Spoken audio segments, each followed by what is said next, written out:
And we are live. This is the Wrap It Up on Blast Raps post-game show. As always, my name is Sheldon Alexander, and your Toronto Raptors. I mean, there's a different vibe. I feel like it's a weird vibe coming into this pod as opposed to when we last spoke. Of course, because there's a trade deadline. But the vibe of the last pod, the vibe the last time we spoke, it was more of an emotional ride. Because at that point, everyone was talking and feeling as if Kyle Lowry was gone. But now here we are a few days later, and Kyle Lowry, the greatest Raptor of all time, is still a member of the team. So I want to spend this time on this pod discussing how do you, as Raptors fans, feel about what happened at the trade deadline. That's what I want to know here. Of course, we're going to talk about the game and what went down as your Toronto Raptors lose 104-100 to the Phoenix Suns. We'll discuss that. We'll discuss how newcomers Gary Trent and Rodney Hood did in this game. We'll discuss that for sure. But overall, I want to talk about the trade deadline. I want to hear how you feel about Norm being gone. I want to hear all that. So please, as always, send in your comments and questions wherever you happen to be watching this podcast live. Remember, you can watch us live after each and every Toronto Raptors postgame show. The only live and interactive Toronto Raptors postgame show there is. You can find us streaming live on Twitter at Shell Alexander, on YouTube, Sheldon Alexander, and on Twitch, on Blast Podcast. So many different ways you can watch us and interact with us live and just have that discussion as Raptors fans about what's going on with the team. If you're ever not able to catch up with us live, don't worry. We got you covered on wherever you get your podcasts. Pardon me, Apple Podcasts, Spotify, SoundCloud, YouTube, of course. All of those places, we got you covered.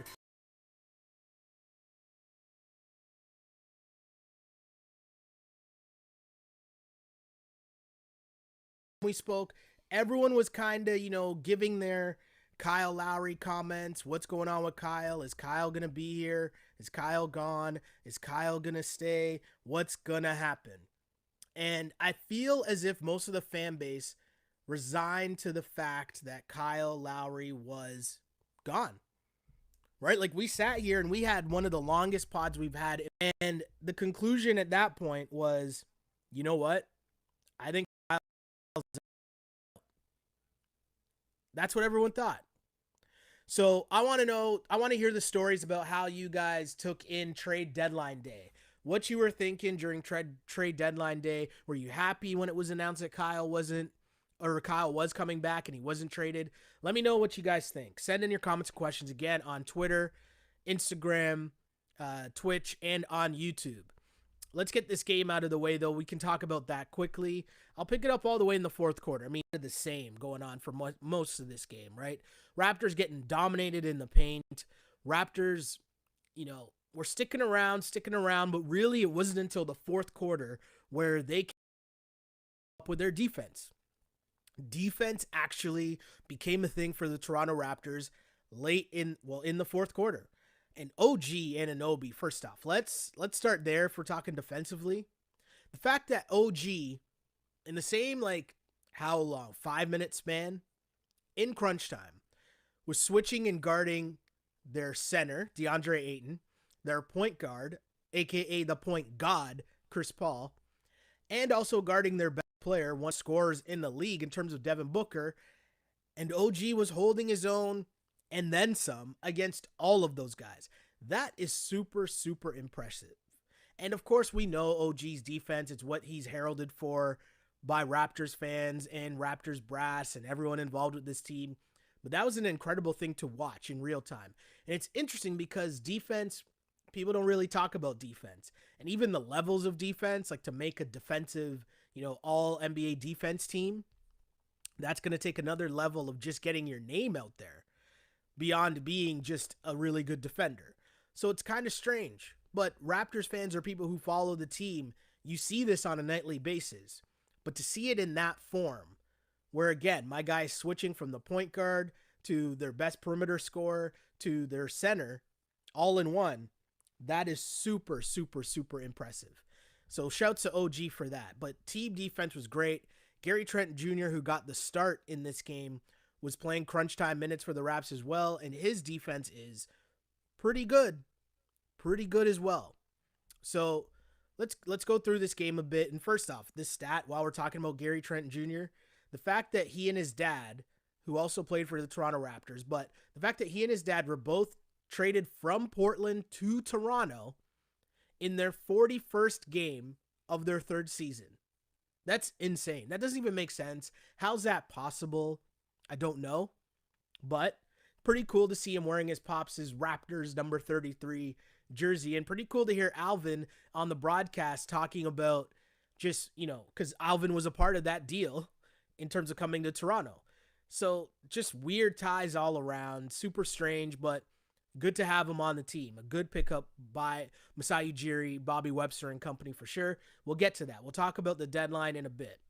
But let's just start this game in the fourth quarter because the Suns, one of the best teams in the league since January, they are just playing great, great, great basketball.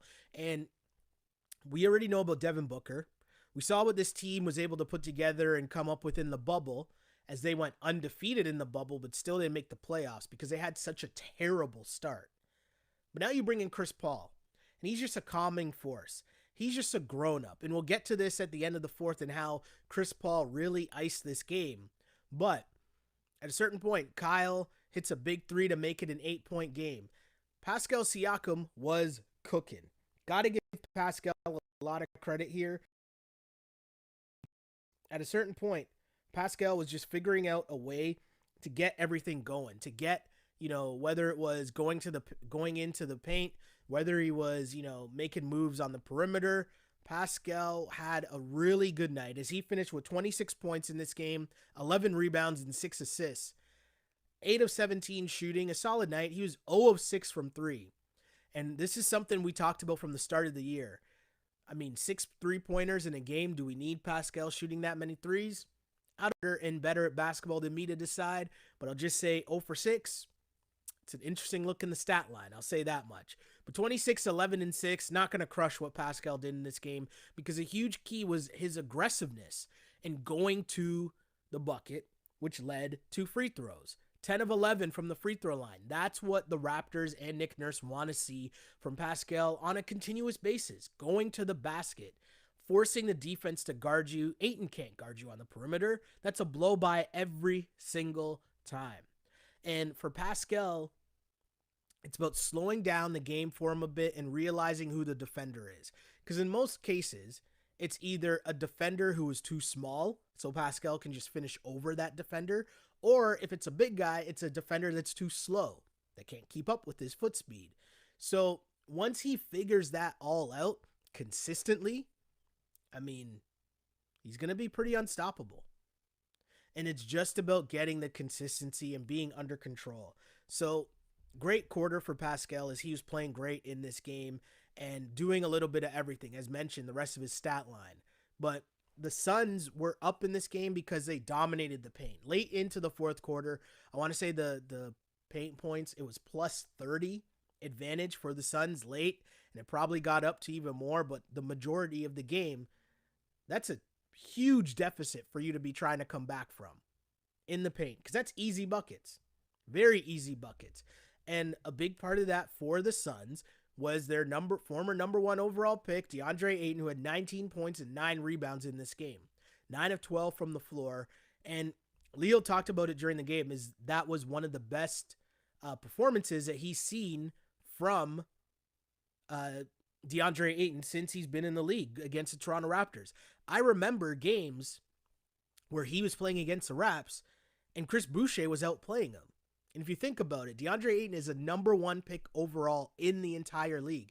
And if you're getting outplayed by Chris Boucher, that can't happen if you're the Suns. But it's been interesting to see the development of DeAndre Ayton and with Chris Paul now leading the charge and Chris Paul being able to put him in very good positions to succeed. And the game is just very simplified for him at this point. And when you're playing against the Raptors, who aren't playing a true center for the majority of the game, Ayton better be in that double-double range. He has to be. And he was in this game. So you got to give them credit for that. The Raps, though, were close. They had the game close and run a great after timeout play. Fred VanVleet gets a 3 to cut the game to 4. And the Raps kept getting stops on the defensive end. They just couldn't come all the way back. Freddie missed a tough 3. Pascal did get to the line, but then the Raps down 2. Gary Trent Jr. misses a huge 3-pointer, and he missed it badly too. It wasn't even close. And what a storyline that would have been if Gary Trent Jr. was able to bury that shot and hit that 3 to give the Raptors the lead in his first game with the team. That would have been incredible. But here's what I was talking about in terms of Chris Paul and why Chris Paul is known as the point god. Not point guard, point god. So late in the game, the Suns are up 2. They were in a huge scoring drought, haven't been able to get buckets at all. Chris Paul realizes they are 2 fouls away from being in the bonus. So what does he do? He just gets the ball on the perimeter. He knows the Raptors are going to pressure because they're trying to get turnovers to get back into to tie the game and inevitably take the lead. So he's going to play off of that aggressiveness by the Raptors defense, and he's just going to force contact and then flail, forcing the ref to call 2 touch fouls. And on the second one, shouts to Matt and Leo. They saw that on the broadcast where he walked to the free throw line because he knew exactly what he was doing. Such a veteran point guard move in terms of knowing the situation, knowing the score. You're only up 2, so you need to put points on the board in this possession. And he gets to the free throw line, buries the 2 free throws. That put them up by 4 and essentially iced the game. Chris Paul, point guard school at its best. So Raptors lose, as mentioned, 104-100 to the Phoenix Suns. For Phoenix, Chris Paul with 19, DeAndre Ayton with 19. Devin Booker only had 16 in this game. OG did a great job on him down the stretch, as mentioned. For the Raps, you have Pascal Siakam with 26 points, 11 rebounds, and 6 assists. OG Anunoby chipped in with 15. Fred VanVleet with 22 for the Raps, as they fall now to 18-27. It's not looking good for the Raps. Playoff hopes. They're now the Raptors are, 9 games under 500. 9 games. That's a lot. That is a lot, folks. But let's talk about the trade deadline, because I know that's what most of you want to talk about for sure. So let's get to that discussion. What did you guys make of the trade deadline? I see so many comments already, so continue to filter them in wherever you are watching, whether you are on Twitter, whether you're on Twitch, or whether you are on YouTube. I'm going to say, if you're on Twitter, don't be afraid, if you're on Instagram, don't be afraid to click the link in bio, or maybe I should put the link in bio. That would probably help my case in getting people to go to the podcast. So I'll do that now as I'm talking. But you get the point. If you are on that thing we call IG Live, just go to the link in bio and you will able to click that link and it will send you directly to the YouTube feed. And the reason I'm sending people to the YouTube feed is because that's where the majority of the conversation is, continued conversation among Raptors fans. And, basically they have their own show going in there. I'm just tuning in on that show, right? Reading the comments and answering people's questions there. So if you are on Instagram, go to the link in bio, click that link, and you end up in the YouTube chat where you're finding like-minded, diehard Raptors fans, the people who we do this podcast for. The reason why we do this podcast. So I'll get to the YouTube comments in a sec. Don't worry, I'm coming. But I will start on Twitter. Logan says, hey man, that was a fun game, and I still feel like we got a chance at the top 8 at least. I was driving around all afternoon. Just say I should have lost my license from refreshing Twitter. Oh, that's from the trade deadline. Trade deadline, I know people were, anxious about what was going on, especially because people thought Kyle was gone. I got a bunch of text messages of people saying they were nervous, just waiting for the quote-unquote bad news of Kyle being traded, and it never came. Logan says, I'm personally really excited for Junior. I agree. I like that move in terms of trading away Norman Powell, and you're getting back Gary Trent Jr., who is a lot younger, costs a lot less, and, is a player similar to Norm, I would say he's probably a better defender than Norman Powell at this point.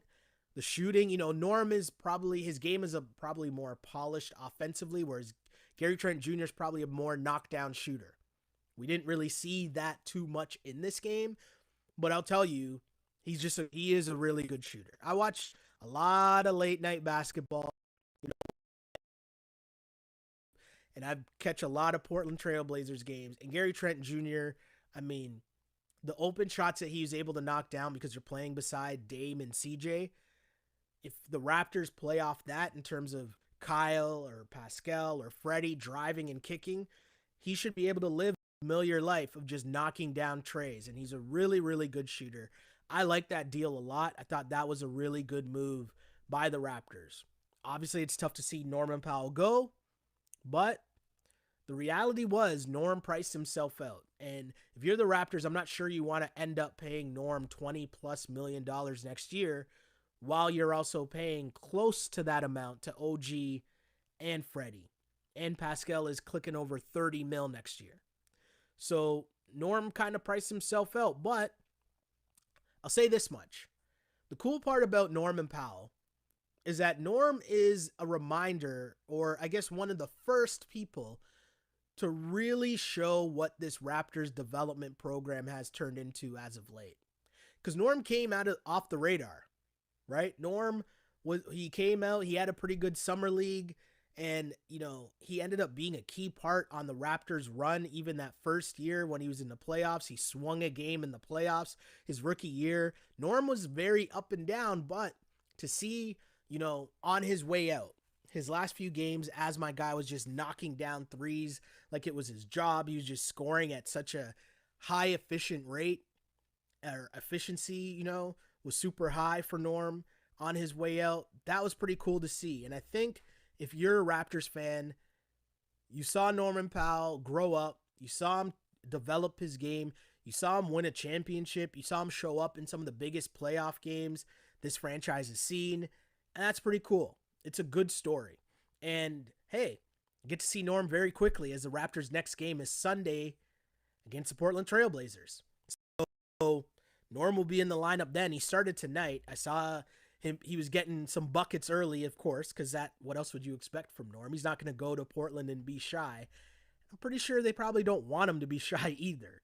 So got to give Norm some credit there on his way out as one of, a key part of this championship run for sure. I'm going to switch things over to the YouTube stream now, and Glow Girl Smile says, Raptors may need to keep up the defensive intensity for all 4 quarters. They lacked the intensity in the third quarter. They fought back but came up short. And says, Chris Paul is such a savvy player. Yeah, we discussed that. I mean, Chris Paul, there's a reason why he's a point guard. He's so good. And to be able to still be doing it at this high level at this stage of his career is pretty incredible. One of the things we put together for the broadcast was a montage of, Chris Paul and Devin Booker. But one of the comments in it, Chris Paul says, I came here to play with Book. Right? Like, he saw just what Booker and the rest of this team were capable of, so much so that he has a choice. Chris Paul had a choice of, where he wanted to go because of his time in OKC and him balling out in OKC. They worked out something where they thought, we're going to try to help you go where you want to go. And it worked out with Phoenix, and now you're seeing it.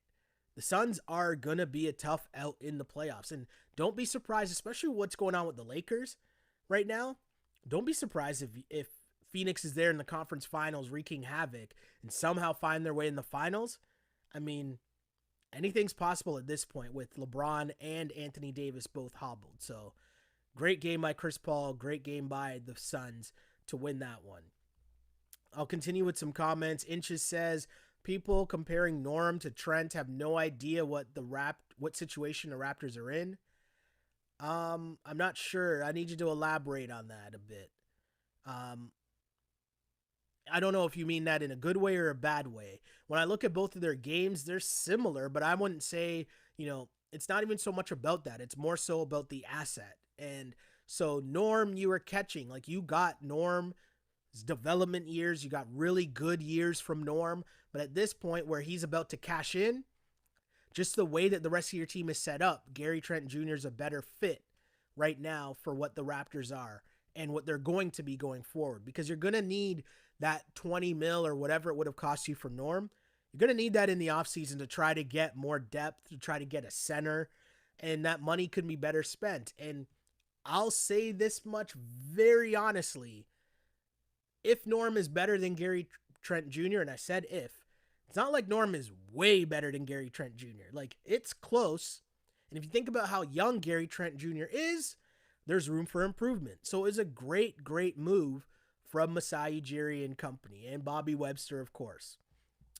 K2's Garnett says, we will never win if we have to play Baines more than 12 minutes. We should have gotten a center at the trade deadline. That is one of the things that I was kind of really confused about. And it was an interesting day. It was a busy day at work as we were doing a trade deadline show.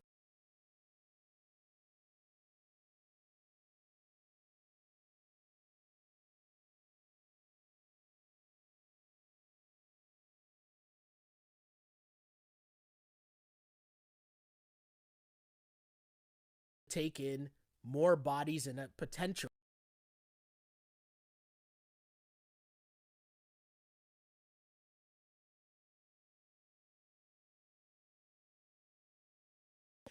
If the possibility was you keeping Kyle Lowry, then I'm really surprised that they weren't able to get a center.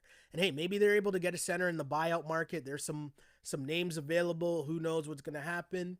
But it's going to be tough going forward if you're the Raps, where you're not playing with a true center for a lot of the time. Boucher is still best served coming off the bench and being an energy. Raps are going to continue to go small, which they did tonight with Gary Trent Jr. You're going to have games where the other centers or the other team is able to dominate you in the post, dominate the paint. And we saw that tonight. Aaron Baines, I mean, yeah, I don't even want to. I feel bad talking about Aaron Baines so much because it sounds like I'm just crushing him every night, and I don't want to do that. So we all know what the situation is with Aaron Baines. You hope that he figures some stuff out. You hope that he gets better, but it's not been a good go for Aaron Baines at all. Here's a comment. I'm sad about Norm, but he played himself out of what the Raptors were prepared to pay him, and we might as well get something versus nothing. Totally agree. And if that something is Gary Trent Jr., someone who you're plugging in your starting lineup right away and fits into your future, it's a great look. It's a great look. Aisha says, I don't mind losing the game. Looks like we somehow got our groove back. We're beating Portland come Sunday. Wow. Wow, wow, wow. I like your confidence. I like your confidence. Put that into the air. Put that into the existence. What else do we got? I wouldn't mind going after Olenek in the buyout market if he's available. I think you take any big guy at this point, because the bar is just being better than Baines. It's not like there's a high bar at this point. And I don't mean that in a disrespectful way. It's just, you know that if they had a better option than Baines, they would go with that. And they just don't. No disrespect, just facts. What else we got here? The trades that did happen were good, in my opinion. Yeah, totally agree with you. Colin says, even though we lost, it feels like the old Raptors are back. There is a better feel. There's a little more pep in the step for sure. The ball movement seems to be clicking at a better level for the Toronto Raptors at this point. We know they play high-level defense when they're locked in, and that was pretty cool to see. But the ball movement and the wide open shots, the passing up good shots for great shots, that's what we see on offense from this Toronto Raptors team. And even in the loss, the signs of them coming back are a lot better. And reality is, the Suns are a really good team. So there's no shame in losing to the Phoenix Suns. The Suns are a really good team. The problem for the Raps is you're kind of running out of time, where there's no more room for moral victories and, we were close in this game. We almost won. You're almost running out of time. You got to start winning games. Realistic goals are, or what your expectations are at this point. Like, are you okay with just making the play-in tournament and potentially winning the play-in tournament before you get in to a playoff battle with whoever's at the top? I want to know what people think about that. So, do you want to just make the play-in tournament just to say, hey, we made it and have a chance to win that? and enter the playoffs, at least say you won, quote unquote, won something this year, interested to hear. Or if people want to tank, because I'll be honest, you can't tank. The Raptors are too good of a team to tank. And especially with Kyle Lowry being back, come on. The one thing you will see is getting rid of Terrence Davis and getting rid of Matt Thomas opens up minutes for Malachi Flynn. And I thought early on in the first half, he had a really good spurt where he played pretty well. But at the end of the day, you got to see what you got with the Rook. And if you're not going to be playing playoff games, you got to at least see what you got in the Rook and see what kind of minutes he could be looking at, because it's very strange. But think back to last year. And the thought process was, okay, well, if Kyle leaves, maybe the combination of Freddie and we see Terrence Davis emerging, but you assume or hope that he would improve coming into this season. And maybe that will cover off some of what you'll lose in case Kyle's gets traded. But now that we look at what this season was, what a bad year for Terrence Davis. Right? Like yeah, there's a lot I could say about Terrence Davis that I'm going to not say. I'll just keep it to basketball. But he had a tough year on the court, and he had every single chance to be a contributing member of this team, and he just couldn't put it together. Now, obviously, I know there was a lot going on off the court, but from a basketball perspective, you got to hope that, hey, Malachi gets some burn at this point, and you get a better idea. He gets better acclimated, that going into the offseason, some stuff can figure out, because if Kyle is not on the team next year, backup point guard is going to be a thing. You're going to need ball handlers. You're going to need Malachi to be getting minutes and maybe even getting busy. So, hey, let's see. Ali says, defensively, this team looks good. Need to rebound better. This is true. Gary Trent Jr. and Hood are good players. Fred VanVleet needs to stop playing like he's the number one scoring option and playing like a point guard. I mean, Freddie is a combo guard. He is a scoring guard first. I know what you mean, though, right? Like, there was a tough possession where late in the game, where on the fast break, he pulled up from deep. And I don't know if that's a shot they needed at that point, but I mean, I think sometimes Freddie's looking around sometimes, and he looks and he knows that he's got to be the one. He wants to smoke night in, night out, and only certain dudes want that. That's not a shot. Again, that's just real. Leandro says, everybody in Raptors land feels so divided right now with what happened at the trade deadline. I'm okay with the Norm trade, and I'm excited with Trent Jr. on this team. I agree with that. It is a weird feeling because it's a mix of what's going on, of what people, were rooting for, what they were hoping for. It's pretty crazy. But now you got to turn it back and be like, okay, well, we got Kyle. Can you make a push? Can you make a push? A lot of people still asking for centers. Susan, what's Susan saying? Susan says, I like where you're going, Sheldon. Give the youth time to develop. If we don't get a center and win, we at least get a lottery pick and improvement from our bench. Yeah, I think if you're the Raps and, somehow you didn't get a center, but there's still room. Maybe you could add just forward depth, period. And you hope that's the case because they need it desperately. But this team is just too good to tank. They play too hard.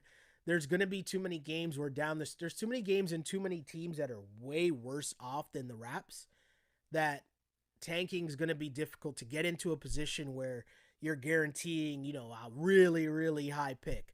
Right now, I think they're within the top 10, and hey, you trust Masai and company to be able to draft well, and they have a good resume, obviously, of making good picks wherever they're selecting. So I think that's interesting, but yeah, dreams of Cade Cunningham, right? One comment here says, I'm hoping wrong, but Lowry has always been about the bag. I don't see him turning into Duncan and Dirk and giving the Raps a discount. I don't see Lowry giving the Raps a discount either. I really don't. I think if he gives the Raps a discount, then the reality is it's not really a discount. He just couldn't get more elsewhere. And ironically enough, we saw that happen, the last two Kyle Lowry negotiations? we forget this now, but there was one where Kyle was actively trying to go to the Spurs, and that didn't go down. Or let me rephrase that. Reportedly was trying to go to the Spurs, and that didn't really go down. And he ended up re-signing with the Raps. Then we remember after the championship, if you remember correctly, the Raptors, Kyle was unsigned, or he was going into his final year of his deal. And he didn't take part in training camp. He sat out with an injury. And if I remember, there was a scrimmage in Montreal, maybe. I could have the place wrong, but I feel like it was Montreal. And Kyle,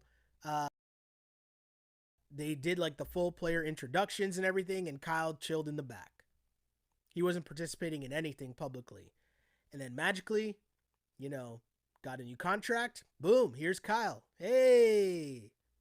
So yeah, Kyle's about his bag, and I ain't mad at anybody that's about that bag. Get your money. Get your money.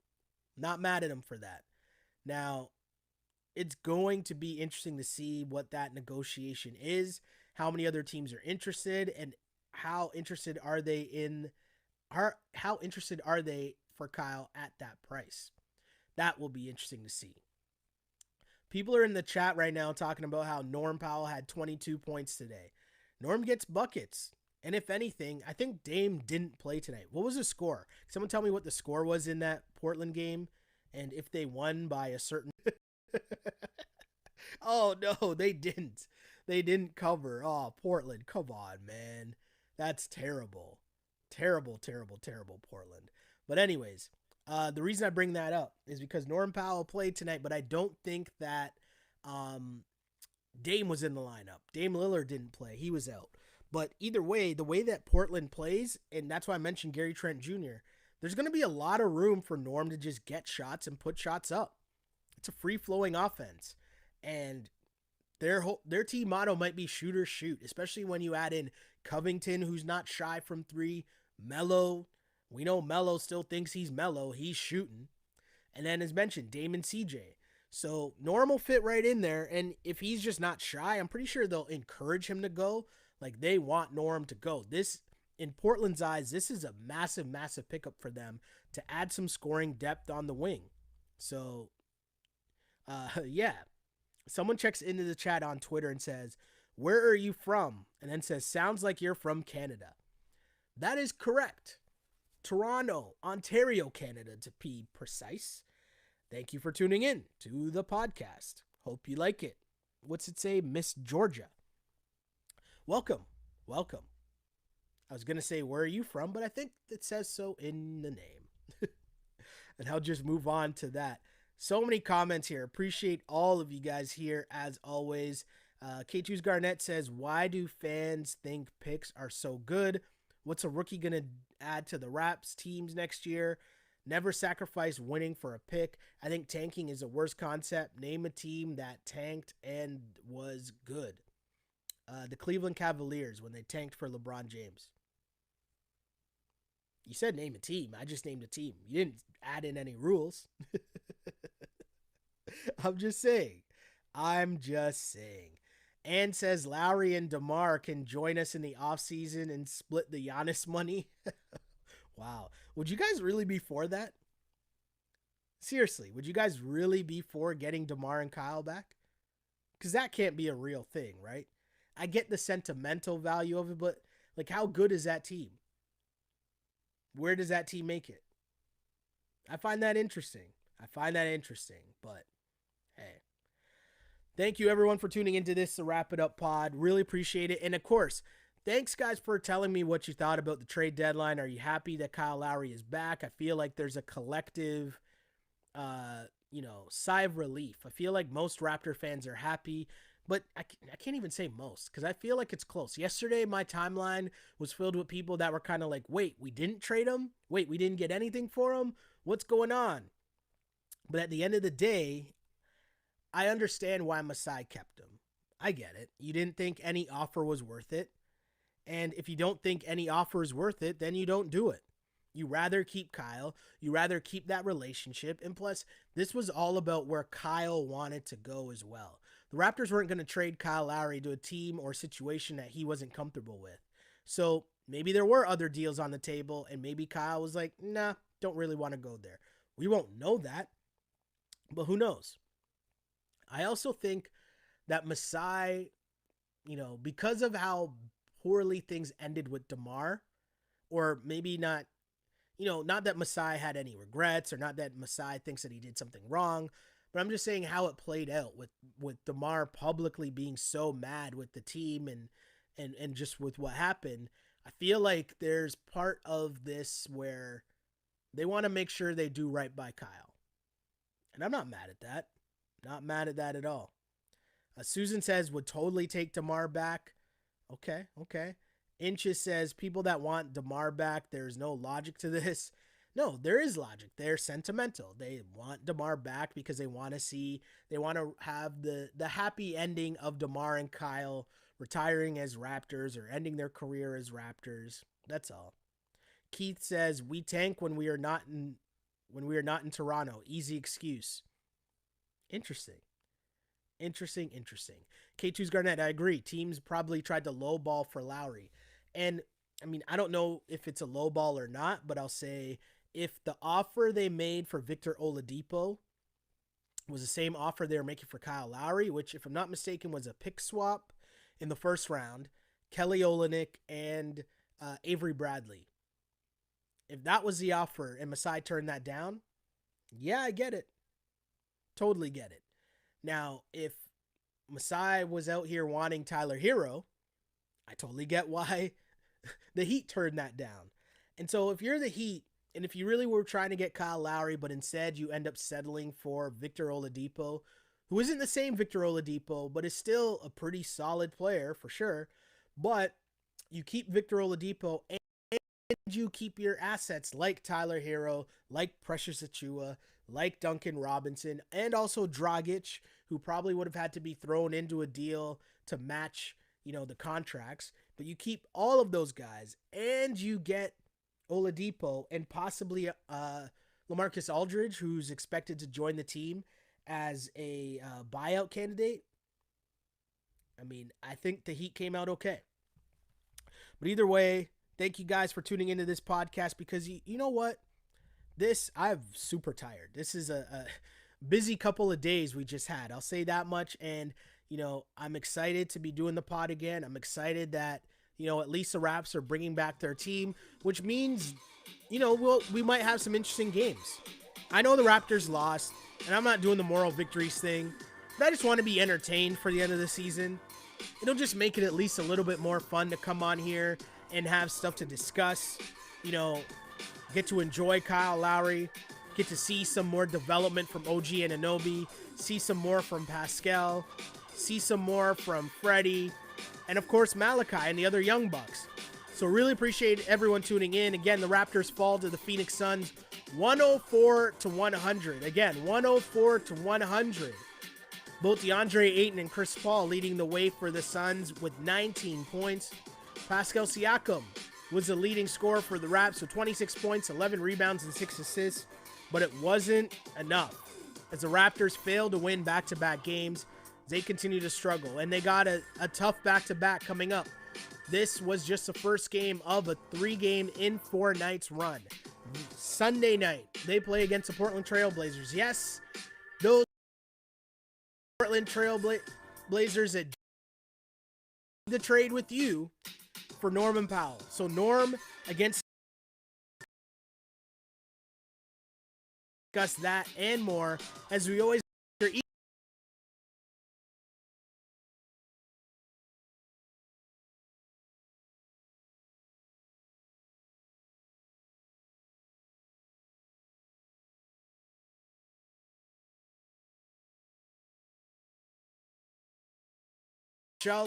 Twitch stream is called On Blast Podcast. You can find us on Twitter at Shell Alexander and on Instagram at Sheldon Alexander. Same thing goes for YouTube, which is Sheldon Alexander. Like and subscribe to the podcast there, please, and thank you. Tell your friends. This is the Wrap It Up podcast. And as I always say, I used to pray for times like this to rhyme like this. This is the Wrap It Up on Blast Raps postgame show. As always, unpolished and unapologetic. Until next time, see ya.